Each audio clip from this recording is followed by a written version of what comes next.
Yo, what is up? So today I want to talk about this film called Sorcerer. It came out in 1977 and I watched it yesterday. So I'm about 47 years late, but I only heard about it relatively recently because 1977 was also the year that Star Wars came out.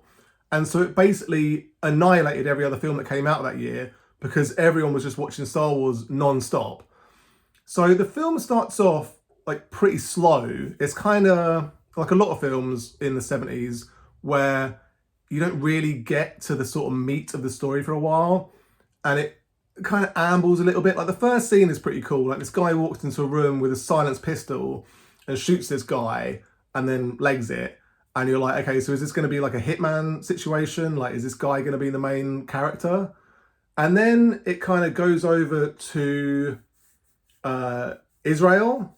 It goes over to Jerusalem, in which there's a bunch of guys looking a bit shifty, and then they leave a bag outside this building, get on a bus, and then this building explodes. And it's like, okay, so they're, Hamas guys, and they've just like blown up a building.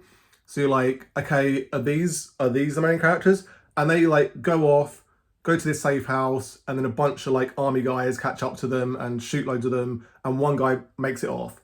So you've got the hitman, the Hamas guy, and then it goes over to France, and it follows this French guy for ages, and you're like, what's happening with this French guy now? And he is involved in some sort of business with his associate in which they've maybe been doing some fraud because they go to this meeting and this guy is like, you owe loads of money and you're going to go to jail forever unless you can pay us back. And he's like, don't worry about it. Give me 24 hours and I'll sort it out. Right. So they go off, him and his associate, and he goes back to his house and he's with his missus. And she's like, here's a watch. This is how much I love you. And he's like, brilliant. I love watches. That's really nice of you. Then he goes to a dinner with her. And well, I think there's a scene in between where he says to his associate, look, you know your dad's really rich. And he's like, yeah. And he's like, well, can you get him to pay off all this money that we owe so that we don't go to jail forever? And his associate is like, well, my dad hates me, so I don't know how that's going to work out. And he's like, just do it. Don't worry about it. So yeah, he goes to dinner with his missus. And while he's at this dinner, this head of the restaurant comes over to him and says, your mate's outside. He wants to talk to you. So he goes and talks to his associate. And he's like, my dad's not doing it. We are screwed. We're going to go to jail forever. I'm not happy about this at all.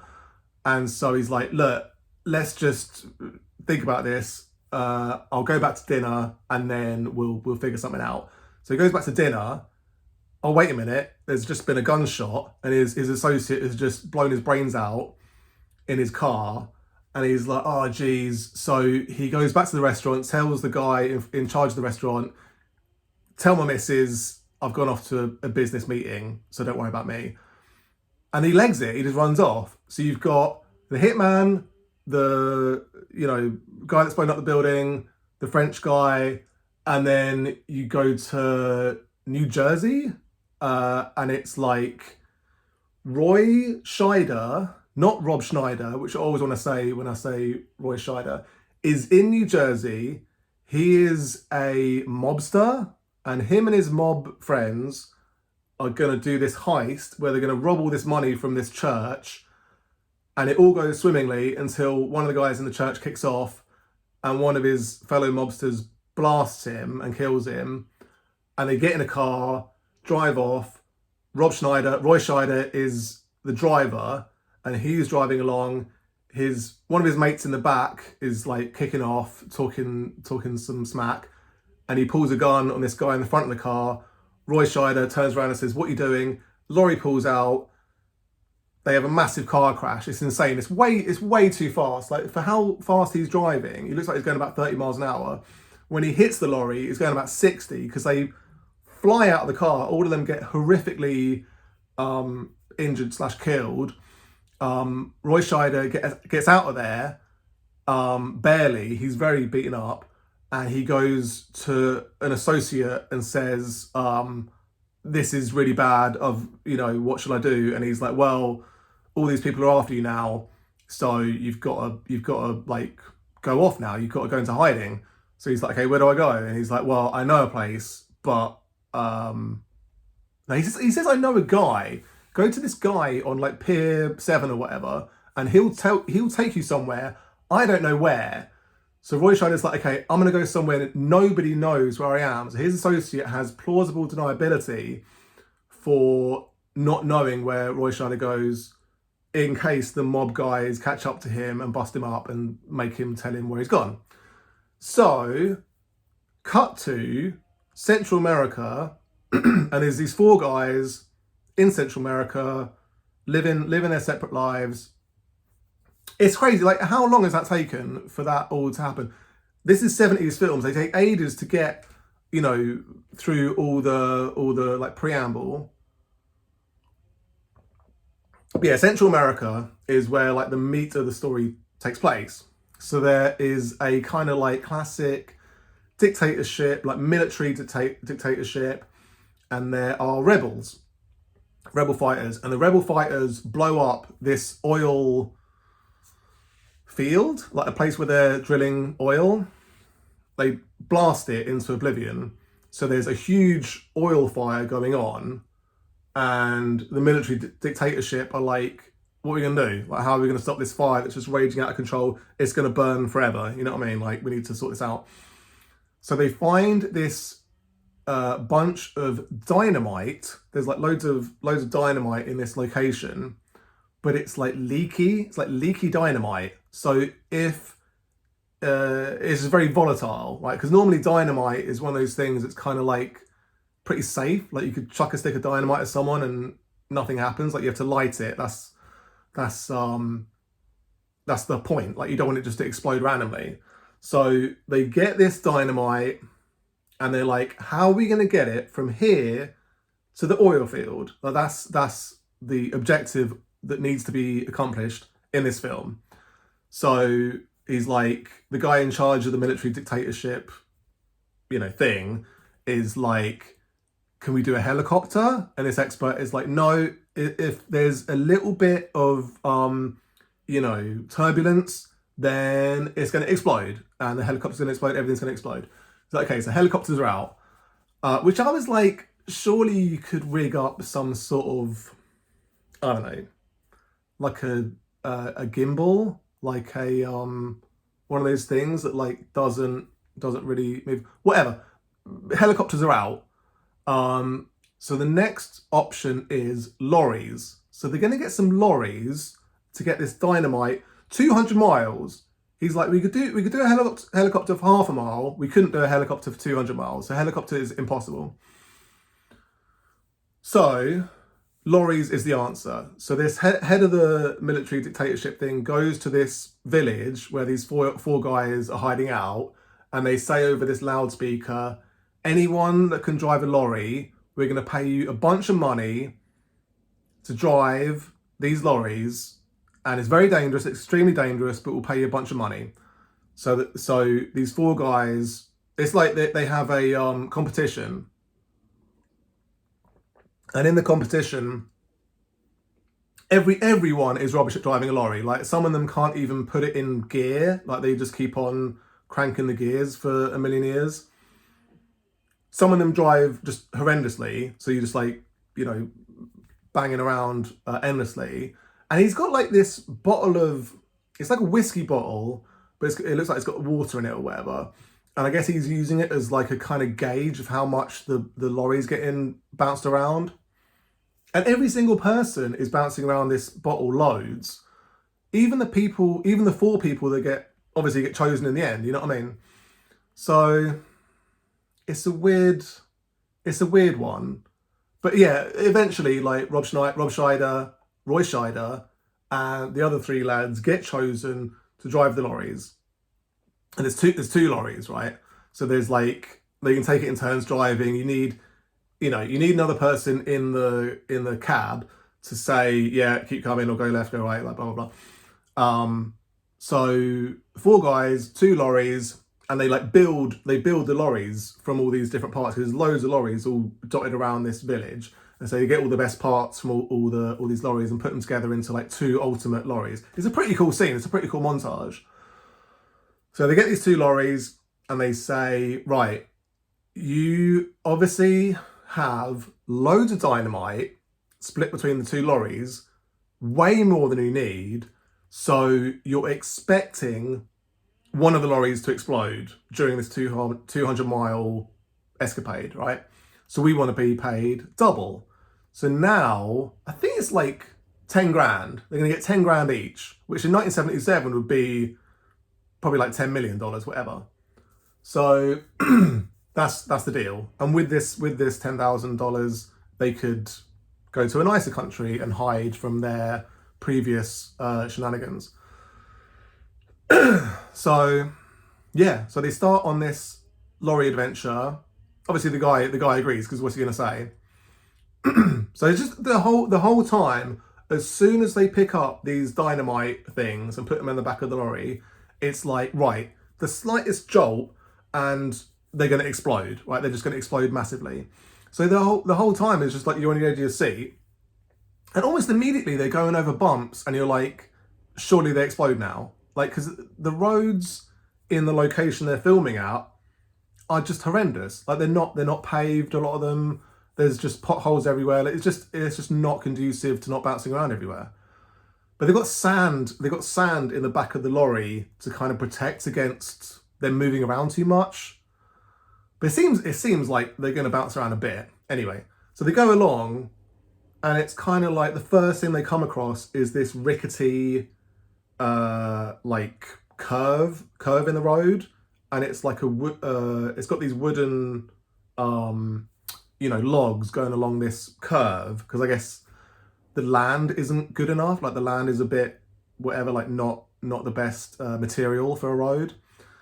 So that's the first thing they come across, and it's like they're going around, and I think the first they didn't show the first lorry going over. They just showed the aftermath of the first one going over, and they've left a note for the second one saying good luck, which is a bit strong. It's basically saying like you're probably going to explode in this bit. So they go along, they start going along, and the first lorry has obviously like knocked over loads of the logs, and loads of the soil has been pushed away, and it just feels like, yeah, this is probably just going to give way, and we're going to tip over and just explode. So that whole bit is like, oh my god, this is a bit much. And it's the French guy and the Hamas guy in the second lorry, and Roy Scheider and the hitman in the first lorry. So the first lorry got going all right. The second lorry, the French guy gets out of the lorry, and he's like, yep, keep going, bits of. And so they eventually make it across, but it takes forever, and it's just like, you're in the edge of your seat for the whole time. And then they get to a fork in the road, and Roy Scheider's like, I don't know where to go. This map doesn't say where to go here. So they're there for ages, and they ask this guy who's just stood there, like, which way do we go? And he's like, I'm not going to tell you. So they're just waiting, and then the French lad comes along, and he's like, go this way, obviously. Like, can't you read a map? It's basically saying like you can't read a map, which is kind of like, I don't know how complex that could be. Like, surely, how many forks in the road could there be? But whatever. And the whole film, you kind of feel like, who am I rooting for here? Because like all four of them are kind of like not great guys. You know what I mean? Anyway, so there's the bend in the road, there's the fork in the road, and then there's the bridge. There's like this, I guess it's the most famous scene in the film, even though barely anyone's seen it. And it is a rickety bridge. It's raining like you wouldn't believe. The river is like out of control. It's insane. And it's just like, they're never going to make it across. It's impossible. It's absolutely impossible. So the scene goes on for absolutely ages. Like the amount of like bit to the left, bit to the right is just unbelievable. And there's one bit where the Hamas guy falls through the bridge, and you're like, okay, he's been swept away now, he's dead. But he manages to cling on to the bridge and pull himself up somehow. But then he pulls himself up and the French guy's like, where are you? I can't see you. But he keeps driving and you're like, okay, he's just going to run him over now. So absolute madness. But they make it across there eventually. But it's just, again, 100% like one of these dynamite things would have rolled and you would have exploded. But they get across the rickety bridge and then you're like, happy days. This is, you've done all the hard stuff now. Like, it's surely going to make it to this oil field now. And so like they always keep a good distance away from each other, these two lorries, for obvious reasons. And there's a bit where like the French guy and the Hamas guy are just talking, and the Hamas guy's like, where are you from? And he is like, Paris. And he's like, he had a wife and she gave me this watch to, like, you know, show me how much she loved me. And oh, happy days. And then they go over this little bump and they go off the road and just explode. And it's like, what? Like, you're just talking about your watch and you just exploded. Like, it's just, it's such a, you know, just whatever little bit for them just to suddenly explode. And yeah, I know. I think this Sorcerer name of the film is, it sort of means like fate. That's what it's talking about, is like you can't escape your fate. So this French guy has like run away from his problems, or they've all run away from their problems, and just talking about his missus, you know, giving him this watch, maybe made him not pay attention for a minute and so go over this bump and go off the road and explode. I don't know, it's such a odd place for them to die. But yeah, Roy Scheider and his you know, hitman mate look over and they're like, oh geez, they've exploded. So they're the only ones left, and it's like, oh boy. But yeah, they get to this they get to this bit where there's been a landslide, and so the road is a bit dangerous, so they sort of stop and get out, and then a bunch of rebels jump out with their guns, and they're like, what have you got in the lorry, and I thought surely they could say explosives, so you better back off because we're probably going to explode any minute. But obviously that would have let the rebels know that they're working for the military dictatorship. So Roy Scheider says just some like food and medical supplies and stuff like that, and the rebels are like, okay, perfect, we want that, so show us. So they look in the back of the lorry, and the hitman guy shoots all of them except one guy, and then Roy Scheider kills the other one with a machete, and it's pretty great. And obviously the hitman gets shot by one of the rebels and like slowly dies, which is a bit sad, I guess. So yeah, and then it's just Roy Scheider left, and he's just got to make it the rest of the way. But he'll get the full whack. He'll get like the full $40,000 if he can make it all the way there. So you're kind of rooting for him, even though he's a bit of a, you know, scumbag character. And he gets to, at the start of the trip, he wrote on his what do you call it, the thing in the cab, 218, and that must have meant how many miles he could make. 218, so it's 200 miles. So I guess he thought he could make it that far, but for whatever reason he runs out of petrol, which is very upsetting. So he comes to a halt and he goes into the back of the lorry, picks up one of the dynamite boxes and walks the rest of the way. And by this point he's basically lost his mind, because it's just being under that much pressure and with the thought of exploding at any second, just constant for the whole thing. It is just crazy. There was another bit actually further back where they come across a bit where there's a huge tree has come down and blocked the road entirely. This is back before the Hamas guy and the French guy exploded. And Roy Scheider is like, I can't go on. This is like the worst. This is a horrible experience. And he's like, we need to go round it. Can we go round it? And everyone's like, it's impossible. It's not going to happen. So the Hamas guy is like, guess what? I'm really good at explosives. So they get one of the things of dynamite, out of one of the lorries, puts it on top of this huge tree, comes up with this elaborate like pulley system and a rock that's going to drop on the dynamite, that's got a little bag that he cuts a hole in, so it slowly, the sand slowly drops out, and then it's like a timer for the explosive to go off. That is an awesome bit actually. That whole bit where he explodes the tree. So yeah, they've been through like loads to get to this point, and Roy Scheider's the only one left. And so he grabs one of the boxes of dynamite, walks with it, and he's got all this stuff going through his head, like all the mad stuff that's happened so far. And he gets to the oil field, and they're like, "Yeah, you saved the day. We're gonna explode this thing now, and we're gonna stop this out of control fire." So he did it. He completed the mission. Mission accomplished. It shouldn't be called Mission Impossible.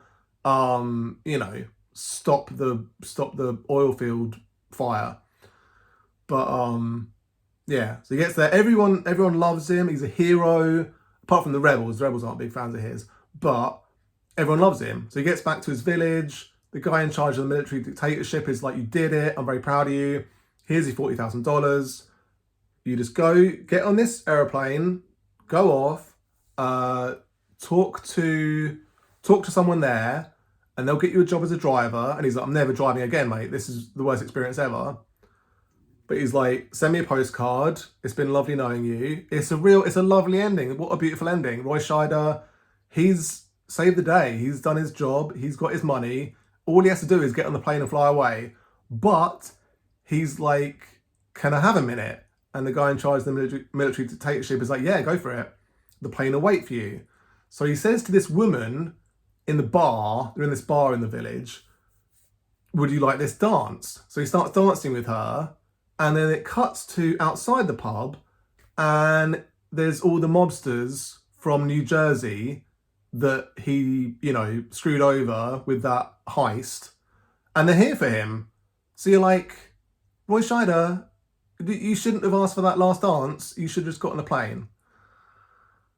And you hear like a gunshot in the pub. So it's not good.